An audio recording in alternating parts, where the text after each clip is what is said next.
Hello, welcome to Alive to Thrive OT. I'm Lauren Lyman. And I'm Tracy Schnabel. And today we're talking about how our bodies are designed to survive. So before we get started, we just want to say we are two occupational therapists with a passion for health and wellness. We saw some gaps in the healthcare system. We saw some societal gaps, and we want to fill those for you. We want to provide you with education on how to be well in this world, both physically, mentally, emotionally, all different kinds of wellness. So we're here to give you that information. Today's topic is very exciting because there are a lot of preconceived notions and fears that are maybe not based in truth. So we want to share the truth with you. So before we get started, let's just say that we do have a legal disclaimer.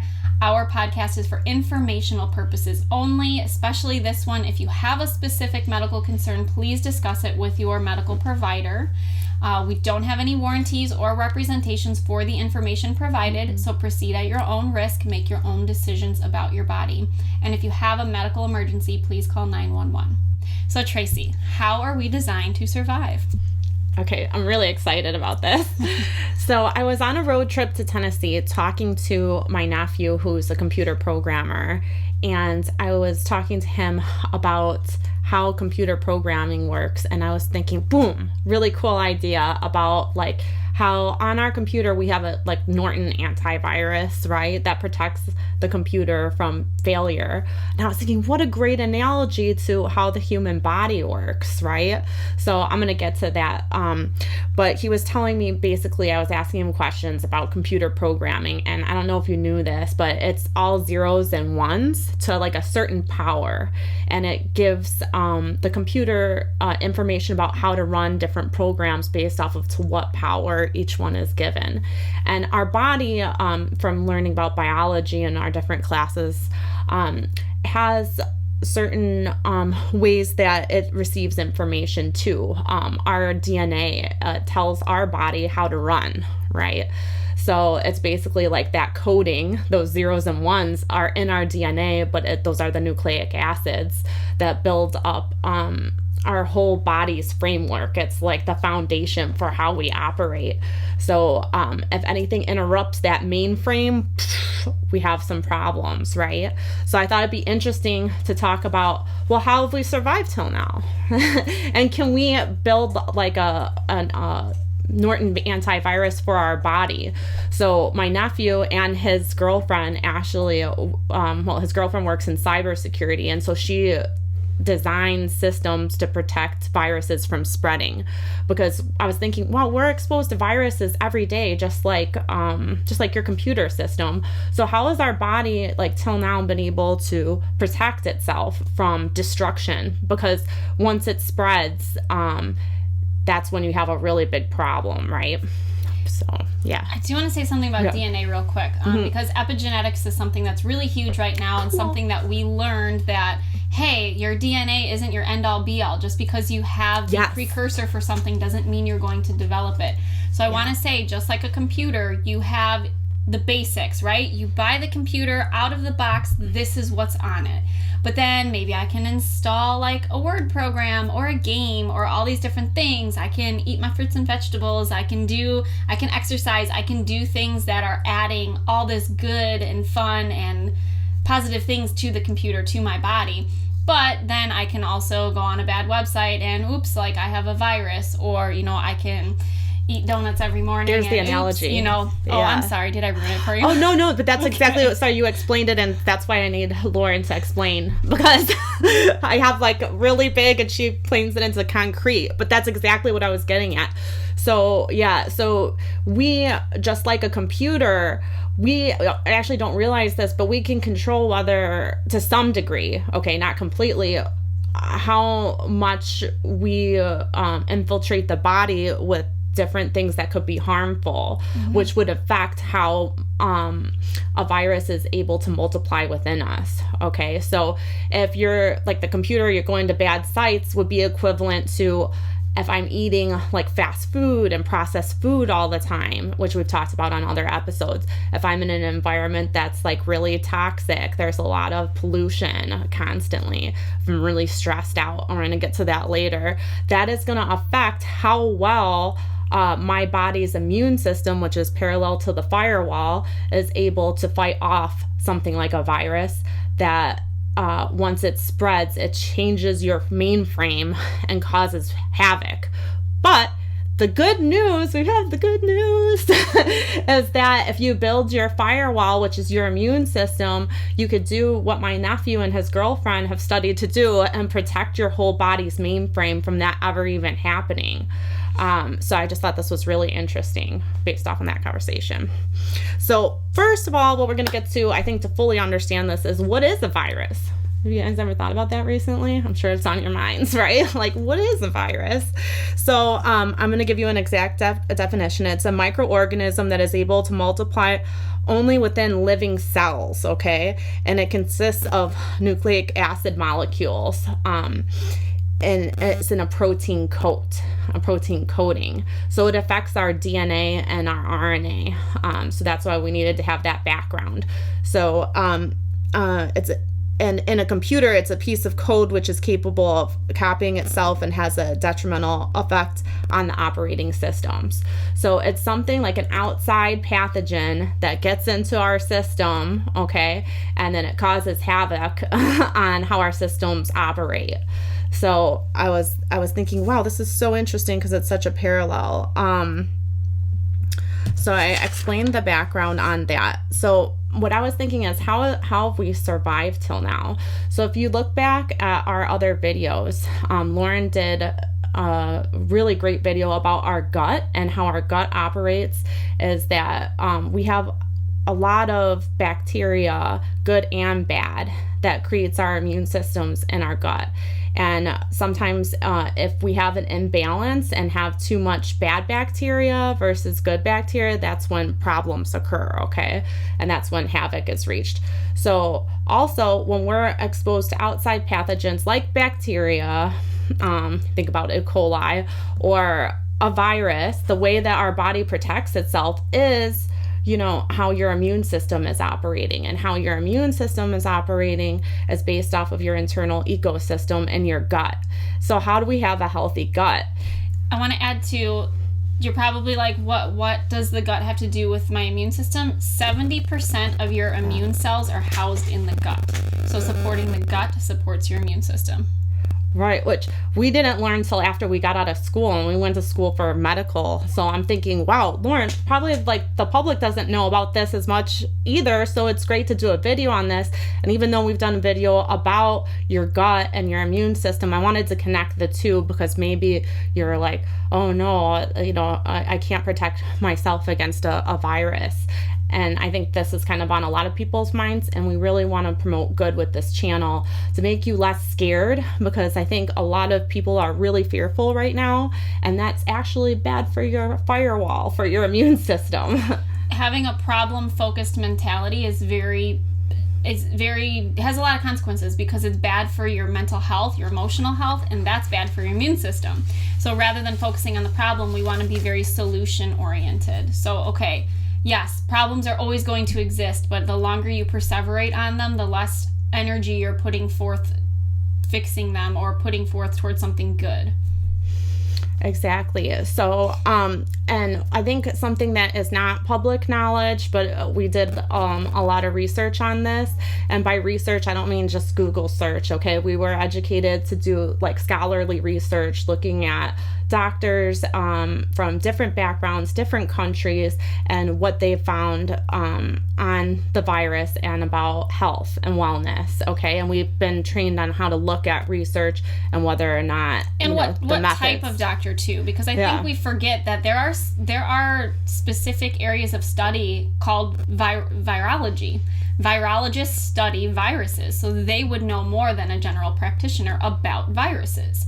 And then there's also toxicologists who know what you're putting into your body and how it's affecting different systems of your body. So we're looking at virologists and toxicologists' reports, because that's where the area of expertise lies. And I was watching a doctor discuss about this, and they were saying that this isn't public knowledge, but there's a connection between viruses and death if you have a vitamin D deficiency. So they found this in different studies, and you could look it up. There's one in the European Journal of Clinical Nutrition, looking at there's a correlation. Now, correlation doesn't mean causation, but it's just something to talk to your doctor about, okay? And we've talked about how vitamin D is also really important for building your immune system, and it's very complex. Lauren was talking about how magnesium is important as well. That's why it's important to go to a functional medicine doctor, because they're very aware of how nutrition can impact your firewall or your immune system and can protect or can harm you based on how well it's functioning. So yeah, and the way that the earth used to work, and the way it still does, are in our bodies, but when we used to live off of the earth, is magnesium was found in our soil. So any kind of produce that we ate, we got magnesium.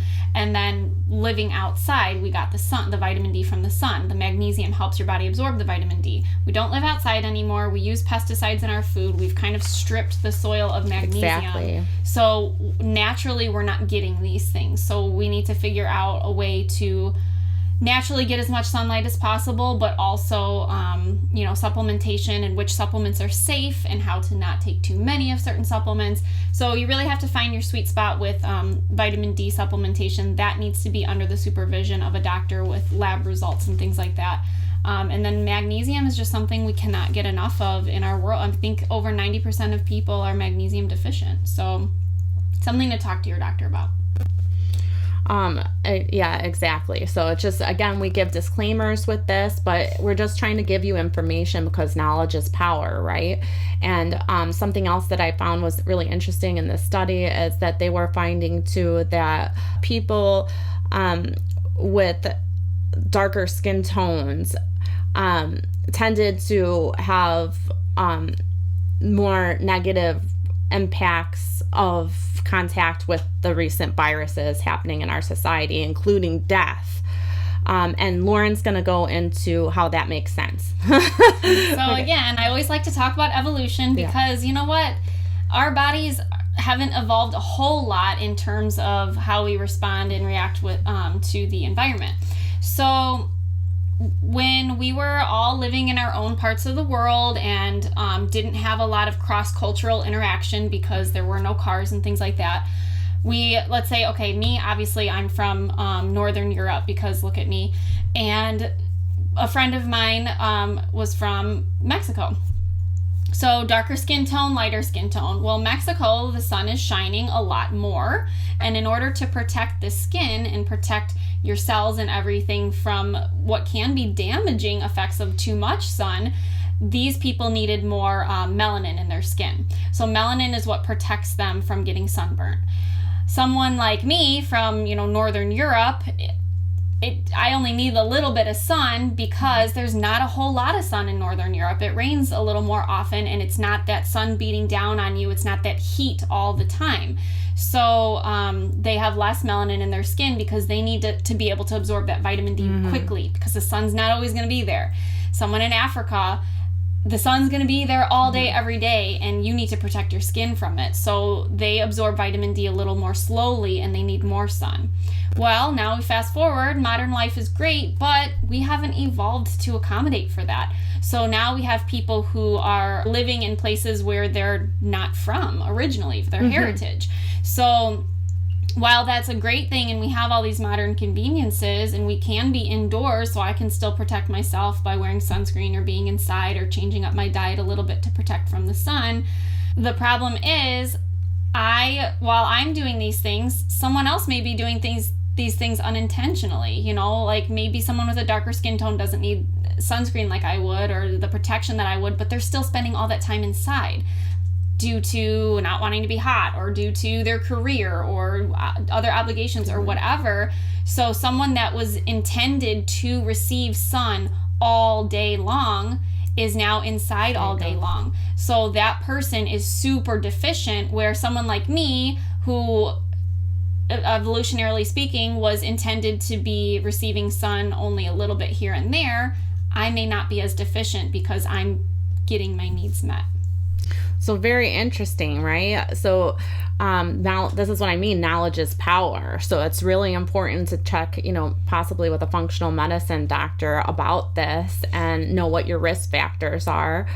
So it's very important to get sunlight, whether you have light or darker skin. But especially if you have darker skin, you have to be thinking about the absorption of vitamin D. So it's just something to talk about with your doctor. I thought it was really interesting. Again, it's based off of a published study in April of 2020. They found this, but I don't think that it's that commonly talked about. So again, the purpose of our broadcast is just to give you information that you may not have come across to help empower you with your health. And also, while it's great to look at actual science and journals and what the research is saying, experience, there's a lot to be said for that. So, if we look at different outbreaks of things in the 1920s, they had people go outside. And when they were sick, instead of staying inside in the hospital, they actually brought these people outside, and they healed a lot faster recovered faster from these things. There were less death. And for me personally, when I was sick not too long ago, I did a protocol that had me take 5 times the amount of vitamin D that I normally take. And I'm not going to give you numbers because this is something you need to discuss with your medical provider. But I got over that thing so fast. I had a fever for 1 day, and I was sick for maybe 2 days. And then it was kind of just like little congestion here and there, but nothing that affected my day.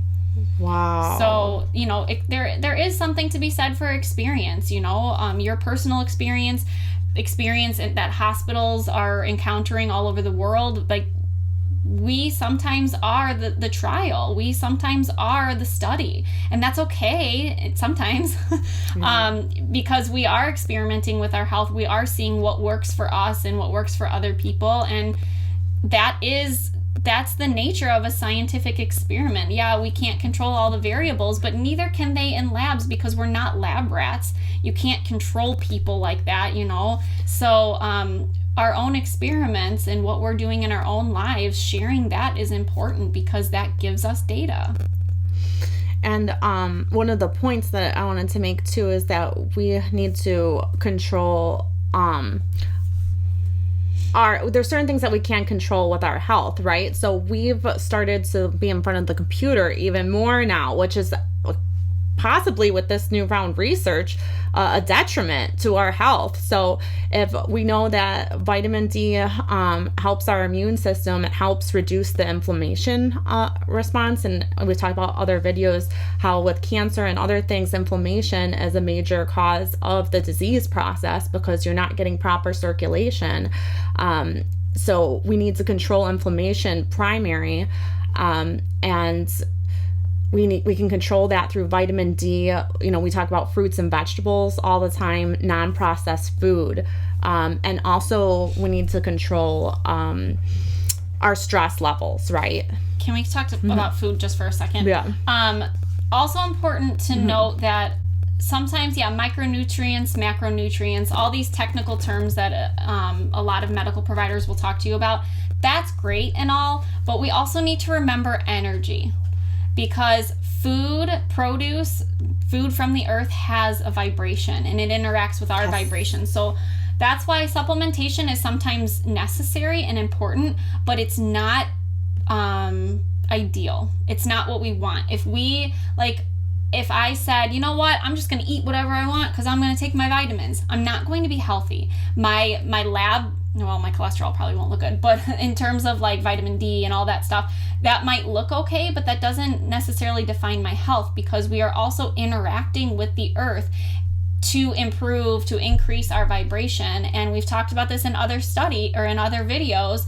We're energetic beings, and the lower your vibration, the more susceptible you are to, here's health, viruses, chronic disease, cancer, death.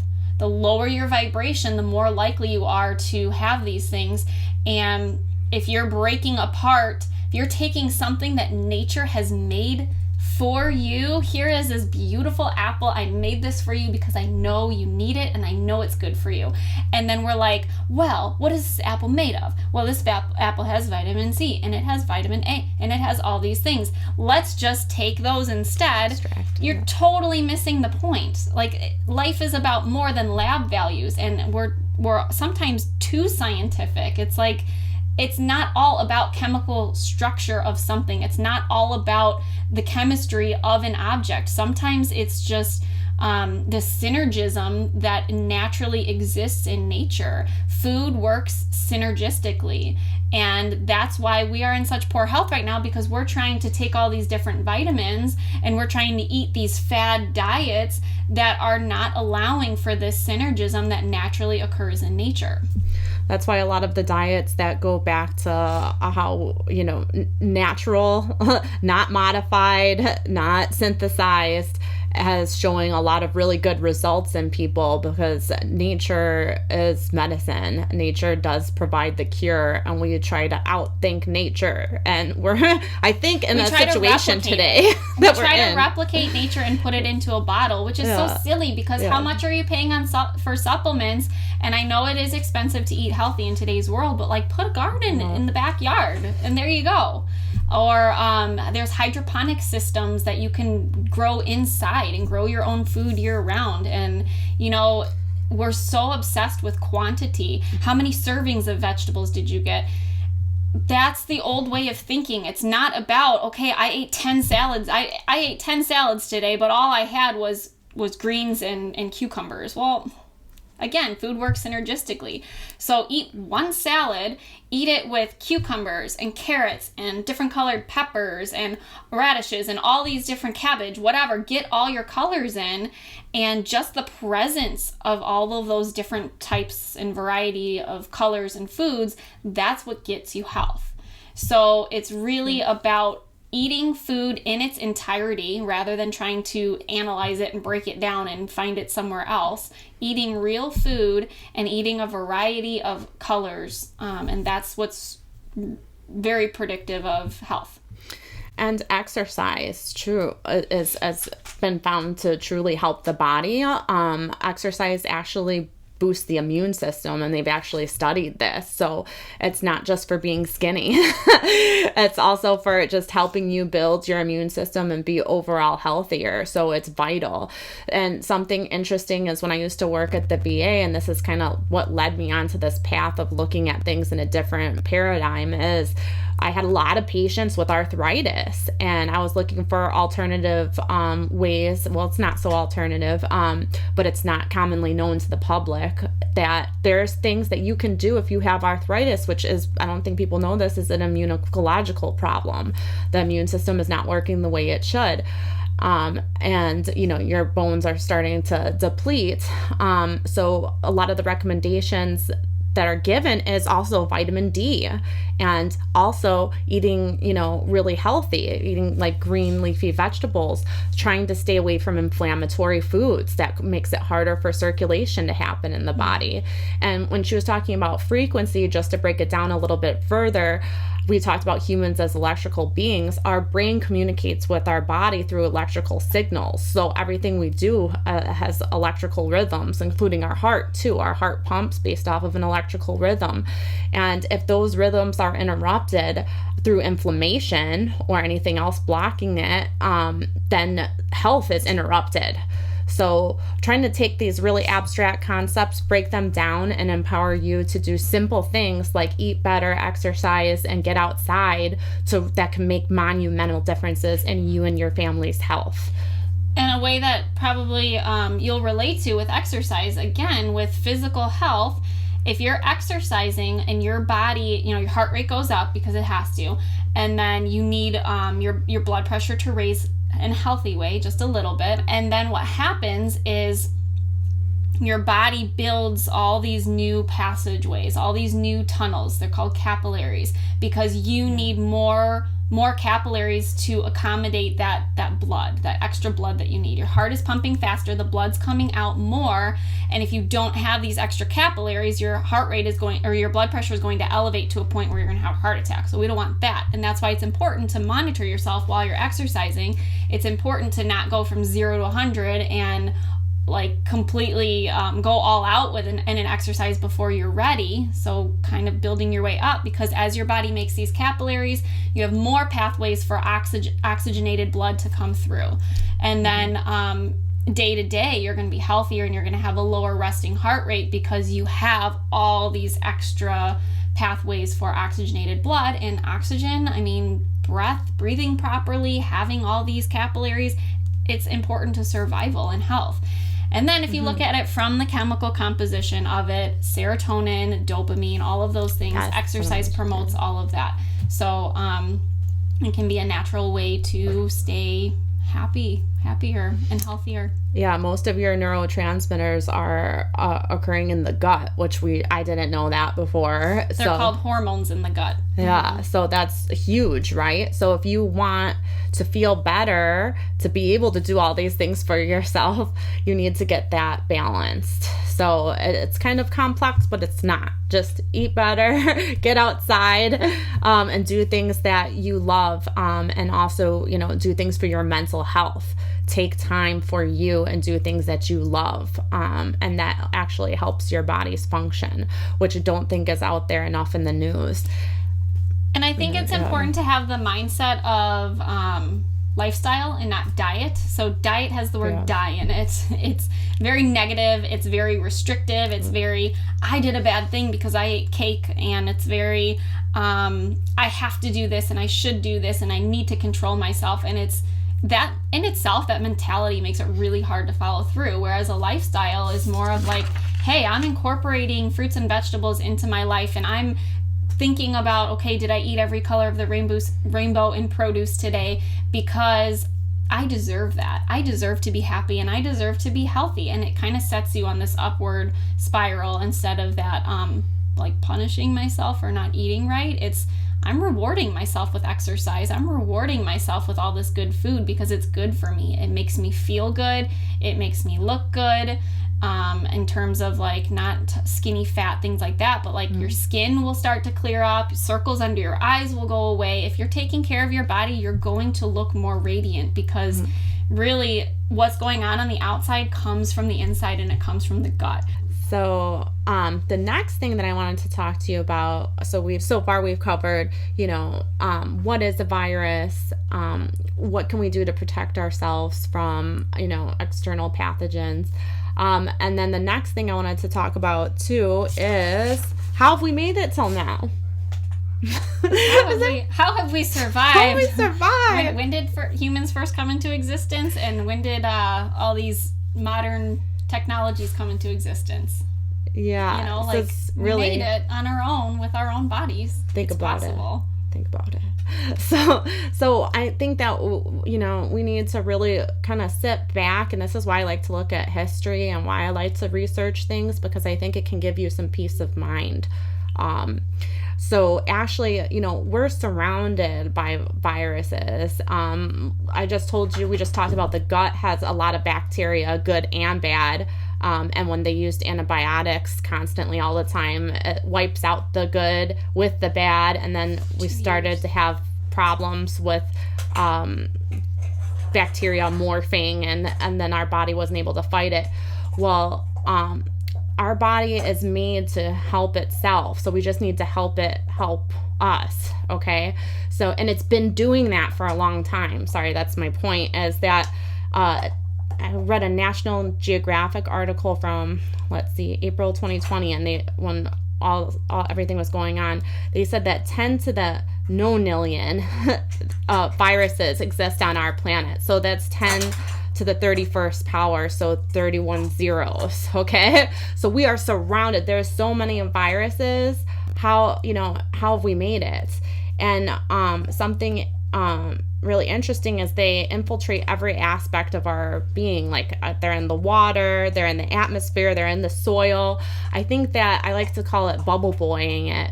Like I think we like to create an illusionary world where we can separate ourselves from everything. Now in our houses and with our computers and all our technologies, we think we could fight anything. But I think that the more advanced way is actually to create harmony with nature instead of fighting it, because our systems are set up to help us do that. If we keep fighting it, it's going to lead to the destruction of our society and ourselves. Well, it's kind of like, and let's think about it this way. Take a virus. Initially, viruses are very strong and they may end up killing people. That's just, it happens. And I'm not saying that those deaths aren't tragic, but if we focus on building up our immune system, that's less likely to happen, for one. But two, viruses, they have this innate desire to survive just like we do. And what does a virus need to survive? A host. So think about it. If a virus is killing all its hosts, it dies too. It's smarter than that. So it may start out really strong and then be like, oh no, I'm killing all the people that are keeping me going. So then it actually weakens over time. And then when it goes to attack people, or however you want to look at it, when it interacts with people, it's weaker. So viruses naturally get weaker and weaker over time until they're really not affecting us. And I'm talking about viruses in terms of the ones that are initially more harmful, because like Tracy said, there are so many out there we don't even realize. Yeah. So what happens when we intervene with this natural process? Well, we start coming up with these medications that start fighting the virus. So now we're giving the virus a little aggression, right? We're starting to attack it. So what does it need to do to survive? Well, before, it needed to weaken itself to survive so that it could still have hosts. Now we're fighting back. So it needs to become stronger and stronger to survive. And what happens then? It kills people. Because we still, regardless, we still have cancer, we still have chronic disease, we still have our immunocompromised population. So by not allowing this virus to run its course and weaken itself on the people who are a little stronger and can handle it, we're throwing the stronger people, the people that can handle, the chemicals that we've made, we're throwing that at them, and then making the virus a superbug. We're making it stronger. Thank you. And then it can't, and then it is killing people, and it's killing more people, because this downward trajectory of strength is now becoming upward, and we're actually making the problem worse. So rather than respecting the process that nature has designed for us, because our DNA is 7% viruses. Yes, that's what I wanted to say. Our DNA, like viruses, helped our brains become become stronger and more complex. And I didn't know that. That happened because we told nature that we needed that. We all communicate, and people forget that plants are real and they work off of energy and our energy. And as we interact with nature, we tell nature what we need, and it gives it to us, because we work together.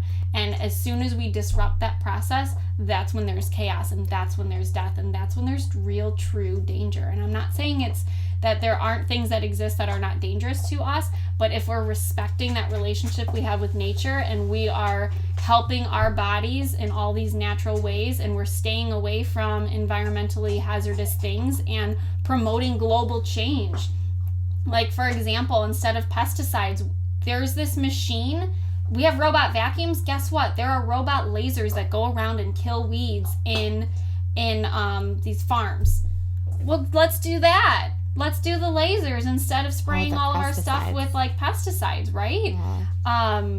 And we need to shift our focus to how can we promote health instead of how can we replace or duplicate what nature already knows how to do. And very interesting, I didn't think about it till recent events, as I was told 5 years ago that by my physician that once you have a virus, it doesn't just leave. I had a virus once and it left. It actually becomes a part of when we were talking about DNA earlier, and whether or not it's active or inactive depends on your immune system. So think of the herpes, where people have type A and type B, sometimes you see it resurge. And I always thought that was so strange, when I was younger, when I would see it. But that makes perfect sense. It's in accordance with my doctor that was telling me, once you have a virus, it's going to come up again. It's just dormant as your immune system is operating normally and you're in a good condition. But if you go to like a really high stress job, or you stop caring for your self-care and you stop eating well, you stop exercising, it may come up again. So, and I want to, real quick, and I want to drive this home. Viruses, measles. They're actually using the measles virus they were, I don't know what the new research is on that, but they were using the measles vaccine to help treat cancer, because what we learned is people who overcame measles, people who had measles and overcame it, were less likely to develop cancer in the future, because there is a protective property in the virus. Wow. So what we think is like super scary, and it may be to people who are immunocompromised, but it's actually developing this sense of protection. Herpes virus, right? A lot of stigma around that. 90% of you have herpes. I'm sorry, but you do. But some of you are so healthy that you don't even know you have it because it never showed symptoms. What does the herpes virus do? It prevents yeast infections and vaginitis. Wow, I didn't know that. Which are very, those are things that, yeast overgrowth is a huge problem in our society. But viruses in your body are actually doing things that can protect you. The problem is not the virus. The problem, in most cases, is not the natural virus that has evolved on its own over time. The problem is that, one, we are interrupting this process and creating really strong viruses, and two, we are not taking care of ourselves. So when these viruses come to teach us things and help us, we are not in a position where we can be helped. So where are you in that stage? Are you aware that you need to make changes in your life? Are you willing to make these changes to be a healthier person? Or are you going to sit there and say, it's not my problem, I can be healthy, I can use these external forces to help me, I don't have a problem? Our desire for a quick fix for everything has contributed to a lot of the problems we have in society. And are we virologists? No.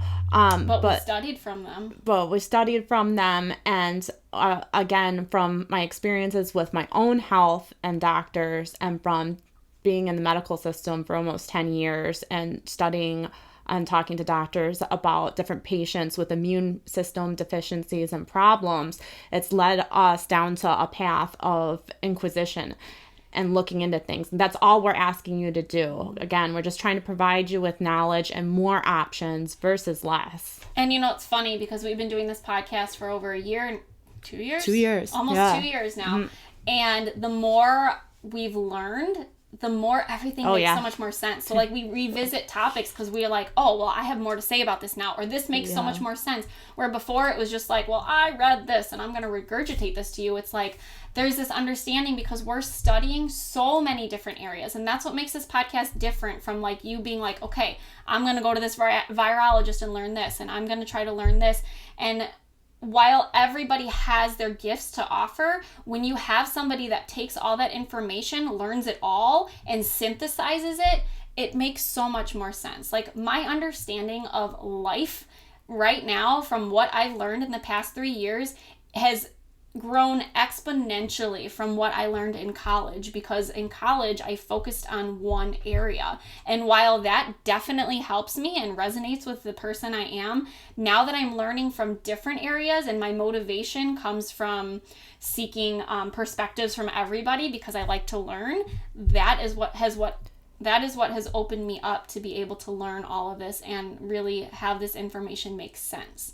We've become so specialized like in medicine, and our doctors used to have more of an eclectic view of different systems and things, and everything's a specialty, that we've lost the holistic view of the person. But as occupational therapists, we're trained to look at all the different systems of the body and to look at how they come together to either promote health or to not promote health.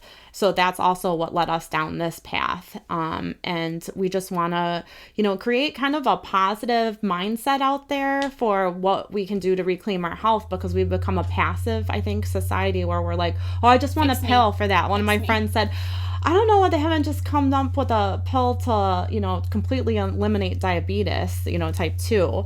And, what I learned from one of my patients is that he actually reversed type 2 diabetes. And I didn't learn in school that you could reverse type 2 diabetes through diet. So, diet is sending information to your DNA. Your DNA is sending information to all your body systems and is either enhancing how they function or decreasing how they function, basically, is the overall message from this. So, that was the main thing that we wanted to get out there, and I hope you really enjoyed what we had to say today and learned something that can help you, because I've seen so many people just be so worried about their children and their grandparents and parents. So I want to empower you. We want to empower you with things that you can do today to help yourself and help them. And I talked to an energetic herbologist recently, and we had a great conversation, and she reassured me. She said there is nothing man-made or nature-made that you cannot rid your body of in some way, shape, or form, or using something. So she uses nature. She uses nature to heal the body exclusively. That is what she does. So she is confident that no matter what comes our way, there is a solution. So it is important to be in good health, but there are still natural remedies that exist in nature that can help your body given, provided specific problems. So reach out if you have a specific area of concern. Please reach out to us. I am a holistic health and wellness coach. This is what I do. I also run a community called Awake Oneness Tribe, and we have dozens of providers that do different things. Not everything works for everyone. Your body has preferences. We respect that. You as a person have preferences, and we're there to help match you with people that will help improve your health. But again, where are you at? Are you contemplating making changes? Are you ready to make changes? Even if you're contemplating, that's good. That's the first step, and we can help you through that. And then when you're ready, we can set you up with someone who can really help you. So please feel free to join our Awake community. Reach out to us. Thank you so much. Please like our video, subscribe to our channel, sign up for alerts so you know when we are posting new videos. Visit us at Facebook, www.facebook.com/Lauren and Tracy. We each have our own businesses and our own respective websites, but feel free to email us at alive2thriveot@gmail.com and we can get you started. And as always, we are wishing you physical, emotional, and spiritual well-being. Thank you so much for being here with us.